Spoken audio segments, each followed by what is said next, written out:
दक्षिणी दिल्ली के राजपुरा खुर्द में कृषि अनुसंधान एवं प्रशासनिक भवन का उद्घाटन किया गया, जिसमें केंद्रीय मंत्री अर्जुन मुंडा, केंद्रीय राज्य मंत्री कैलाश चौधरी और स्थानीय सांसद रमेश बिधूड़ी मौजूद रहे। देखिए इस पूरी रिपोर्ट में।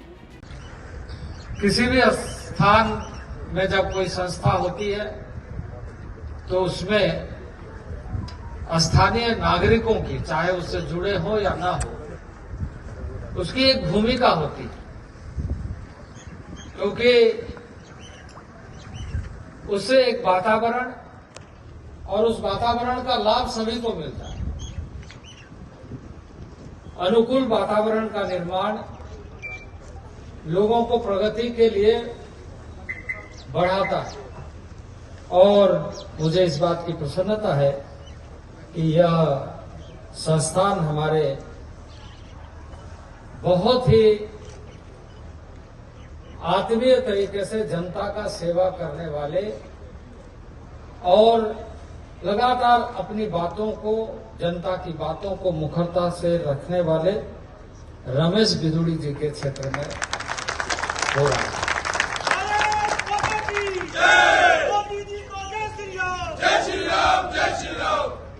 अब ये नागरीय क्षेत्र हो गया। पहले तो इधर भी इस इलाके में सभी किसान ही थे। किसान तो है पर खेत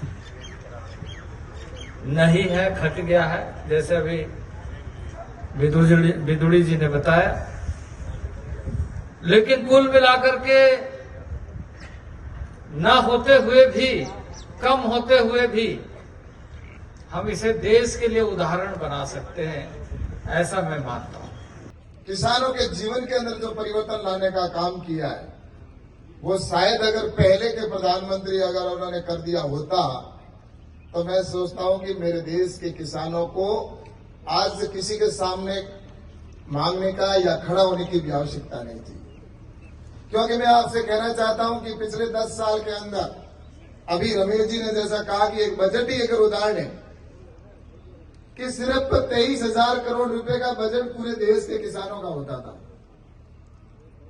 और पूरे देश का कितना बजट, उसमें से सिर्फ 23,000 करोड़ रुपए, जहां 25 लाख करोड़ का बजट, उसमें 23,000 करोड़ रुपए किसानों के लिए। लेकिन प्रधानमंत्री नरेंद्र मोदी जी ने इस कृषि को बजट को बढ़ाकर 1,25,000 करोड़ रुपए कर दिया। इससे ही स्पष्ट हो जाता है कि प्रधानमंत्री कृषि के प्रति क्या सोच है। और इसी कड़ी के अंदर की किसान का किस प्रकार से हम, चाहे वो कृषि कल्याण के माध्यम से करें, चाहे उसको अच्छे से अच्छा बीज देने की बात करें। आज किसान के सामने अगर मुख्य रूप से कोई समस्या है तो 4 प्रकार की प्रमुख रूप से समस्या है कि किसान को, एक तो अगर उसको उन्नत किस्म का बीज मिल जाए, उसके बाद में उसको भंडारण की व्यवस्था हो जाए, और उसके बाद में उसको एक अच्छा मार्केट मिल जाए। लगभग 32 करोड़ की लागत से यहाँ पर बना हुआ है। हमारे देश के प्रधानमंत्री का पहले ही दिन से ये मिशन था कि किसानों की आमदनी कैसे 150-2 गुना की जाए। पिछले 10 ओवर में 1.5 गुना के करीब हो गई थी। जहाँ किसानों का बजट केवल 23,000 करोड़ रुपए हुआ करता था, हमारे प्रधानमंत्री मोदी साहब जी के नेतृत्व में इस सरकार में 1,25,000 करोड़ रुपए किसानों को बजट बढ़ाया गया। उसी प्रकार से उर्वरकों के माध्यम से, उर्वरक जो यूज करते हैं, पेस्टिसाइड जो हम यूज करते हैं, किसान जो केवल उत्पादन बढ़ जाए ये मानसिकता रहती थी, लेकिन उसका साइड इफेक्ट कितना था, मिट्टी भी खराब होती थी और अनेकों संक्रमण जैसी बीमारियां शरीर में लग जाती थी। केमिकल के कारण से लोगों को कम हो रहा, कैंसर हो जाना, हार्ट खराब हो जाना, लीवर खराब, किडनी हो जाना। तो इसीलिए ऐसे जैविक खाद्य के माध्यम से साइंटिस्टों के प्रयास से ये व्यवस्था की जाए और लगभग 20 से 25% फसल किसानों की इसी बात को लेकर कीटनाशक कीटों से, जो कीड़े पैदा होते हैं, कुछ फसल को खराब करने वाले भी होते हैं, उनके माध्यम से खराब हो जाती थी।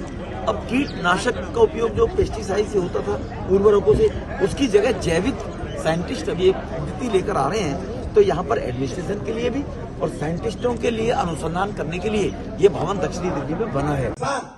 की जो फसल थी वो केवल इस बात से कीटनाशक दवाइयों का जो उपयोग करते थे, या समय, पर्यावरण के बदलाव के कारण से फसलों में जो बदलाव आता था, उस बदलाव के कारण से जो देश को नुकसान होता था, उस नुकसान की भरपाई के लिए 2018 में यहाँ पर इस भवन का निर्माण वैज्ञानिकों के लिए किया गया। जो फसल के चक्र में परिवर्तन आता है, जलवायु में परिवर्तन होता है, वो कृषि के क्षेत्र में काम करने वाले ऐसे गरीब किसानों के सामने अनेकों प्रकार की चुनौतियों का उनको सामना करना पड़ता था।